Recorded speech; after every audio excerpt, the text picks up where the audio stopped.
കൃഷ്ണ ഗുരുവായൂരപ്പ ശരണം. പൊന്നുണ്ണിക്കണ്ണൻ്റെ ഉച്ചപൂജ കഴിഞ്ഞ് നട തുറന്നു കേട്ടോ.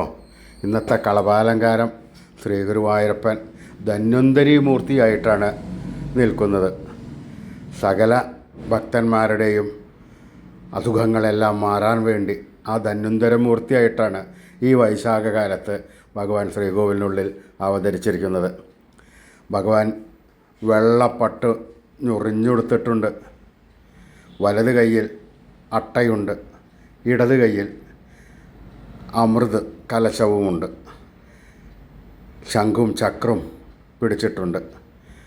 സർവാഭരണ വിഭൂഷിതനായിട്ടാണ് നിൽക്കുന്നത്.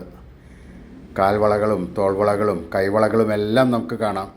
സ്വർണ്ണ കിരീടം ചാർത്തി, കിരീടത്തിന്മേൽ തിരുമുടിമാലകളും വനമാലകളും ചാർത്തിയിരിക്കുന്നു. ആ ധന്വന്തരി മൂർത്തിയെ എല്ലാവരും മനസ്സിൽ വിചാരിച്ച് പ്രാർത്ഥിച്ചോളൂ. അദ്ദേഹത്തിൻ്റെ തൃക്കാൽക്കൽ വീണ് നമസ്കരിച്ചോളൂ. ആയുരാരോഗ്യ സൗഖ്യം തരട്ടെ എല്ലാവർക്കും.